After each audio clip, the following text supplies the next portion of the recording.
Hey, what's up guys? Welcome back to the channel. My name's Chris. What's going on? I'm Angel. And today's episode, we thought we'd show you a model that we did for one of our favorite games, Super Mario RPG Legend of the Seven Stars. And the character that we chose from here, as you can see, is Gino. Gino hasn't gotten a lot of love over the years. He just got like one game, maybe a few Easter eggs. So, we decided to, to bring him back. Yeah, and hope you guys enjoy the video. For those of you that don't know, Mario RPG was a role-playing video game developed by Square, published by Nintendo. It came out back in 1996. It was the very first game where Mario played a turn-based kind of system, kind of like the old Final Fantasy games. Since Final Fantasy used to be kind of popular back in the day, I guess Square approached Nintendo at some point and pitched them the idea that they wanted to make like a turn-based game with Mario characters. So that's where the idea for the game came about. It was actually the first game that I played RPG style. That's what pretty much got me into these type of games. And I still remember when I was a little kid going with my mom to Sears and picking out the game off the shelf just because it had Mario in the cover. I didn't even know what kind of game it was, but just because I saw Mario, I thought it was gonna be awesome, which it turned out it was.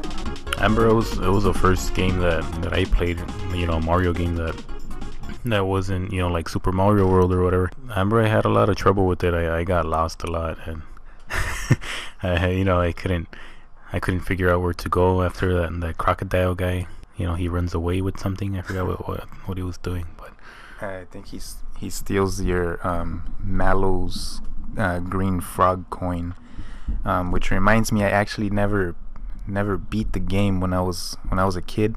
I actually reached the final boss, but I was never able to beat it. I beat it until a couple of years ago. I actually still have the original cartridge for Super Mario RPG on the Super Nintendo. I bought it on the Wii U Virtual Console, and I recently beat it again, so that was pretty cool. But I mean, come on, that's the first time you get to play as Bowser.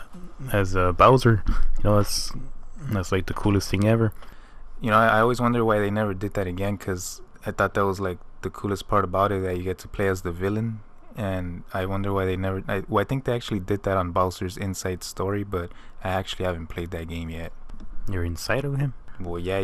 I think you go inside, like you shrink down, and then you go inside his stomach, and then I don't know. I don't know what exactly goes on in there, but I've actually always wanted like a sequel to Mario RPG. I mean, there's the Mario and Luigi games, and then the Paper Mario, but they never actually felt like a true sequel. I mean, those games are great and all, but they just never felt like a true sequel to me. And I think they were actually working on a sequel, and it turned out to be the Paper Mario game, but something happened between Square and Nintendo, and I guess Nintendo just went with the whole Paper Mario route, which is still a great game. I guess what we're trying to say is that we want Mallow and yeah, well, like a marshmallow man.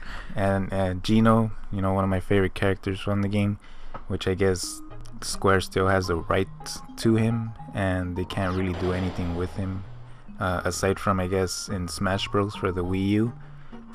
They released the Geno costumes, but it's not the same. Gotta be honest here. Well, yeah, but I mean, I guess it was still nice that they're still thinking about him. So maybe who knows, in the future, maybe we might get to see them come back someday. But I mean, who knows?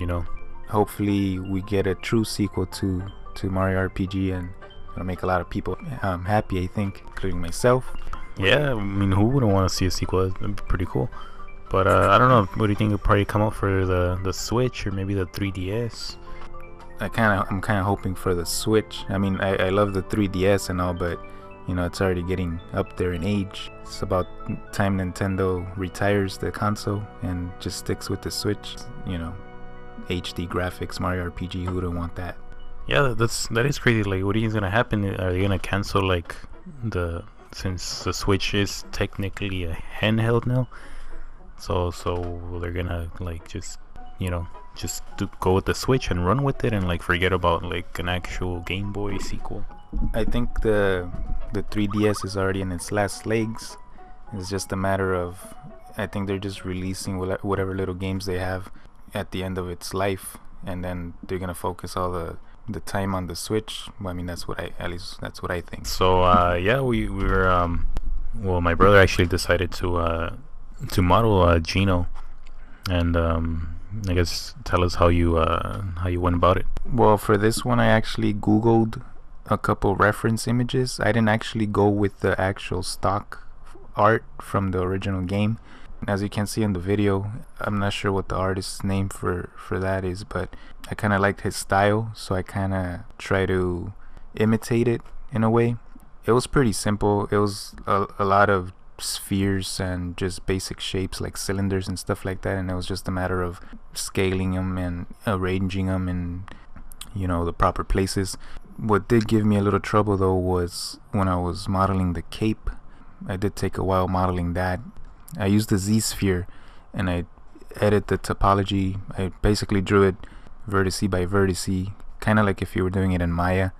That's what gave me the most trouble with this model, I think. But aside from that, everything else was pretty basic, and it took me, I believe, about 3 hours to model it or something like that. 3 hours? That's not bad. So what about the painting process? How did you go about that? Well, for that, after we 3D printed it, I printed out in 2 pieces. The Geno is one piece, and then his cape is another piece.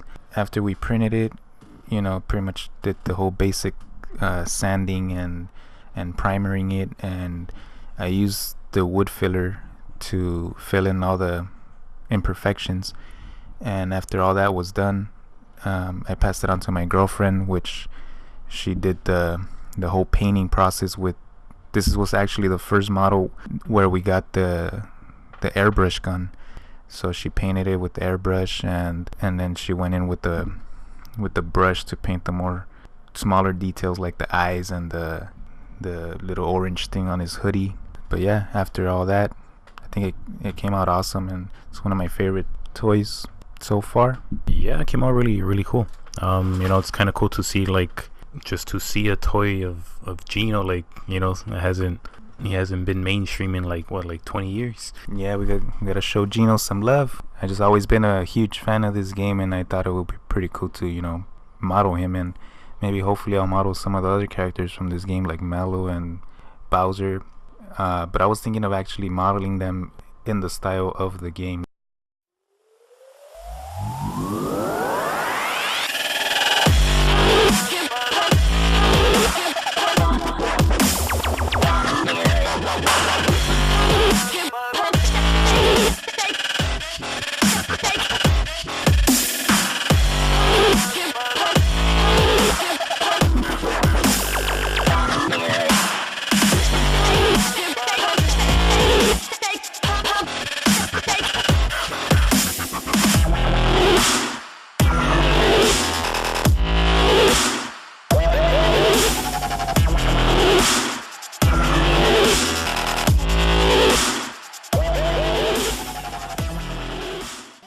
Alright guys, so that was our process for modeling Geno from Super Mario RPG. I hope you guys enjoyed it, and as always, please make sure to like and subscribe to our channel, as that always helps us a lot. And anything you want to add? Yeah, if you guys have any suggestions, you could leave them down in the comments, maybe for future characters, something you guys would like to see. So yeah guys, thanks for watching, and as always, see you next time.